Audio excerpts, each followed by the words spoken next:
let's examine these types of distortions, because we have hadiths in Sunni books and also in Shia books that claim tahrif did happen in the Quran. Distortions happen in the Quran. Let's examine and analyze them. The first type of distortion, which was what we said?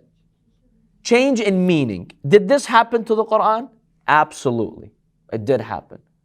This is one type of tahrif that unanimously amongst all scholars it did happen. Because those who came to the Prophet, not all of them remained true to the tafsir that the Prophet brought to humanity. They inserted their opinions. They changed many stories that surround the tafsir of the Quran. So they tampered with the meanings of the Quran. A lot of the tafsir that we have today, especially in other schools of thought, that's not the tafsir of the Prophet. This was invented, innovated later.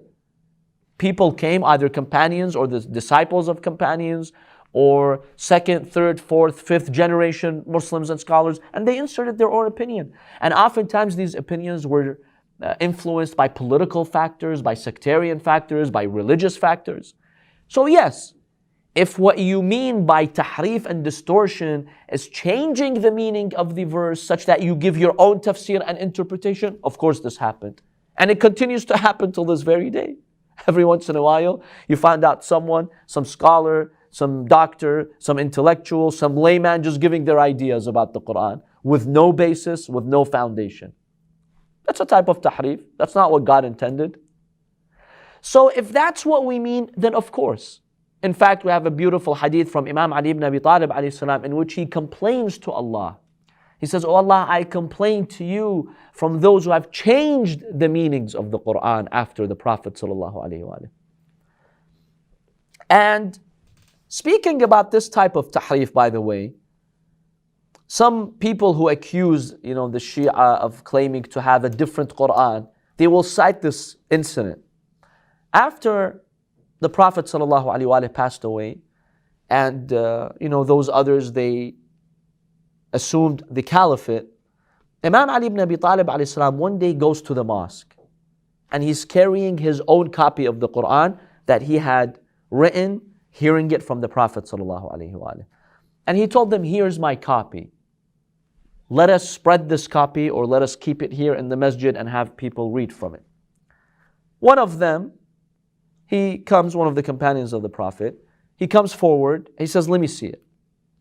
He takes a look at the copy of Imam Ali and he says, "No, we don't want it. Keep it for yourself."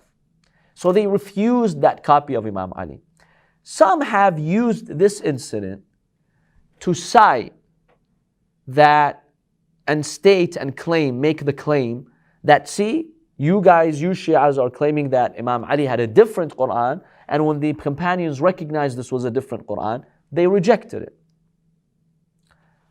When we analyze this incident, we find that this is not the case. Imam Ali ibn Abi Talib alayhi salam, in the footnotes or on the edges of the pages of the Quran, he would write what? The tafsir of the Quran. So the Prophet, when he explained the verse, when it was revealed to him, the Imam would capture those statements from the Prophet. Why was this verse revealed? What incident?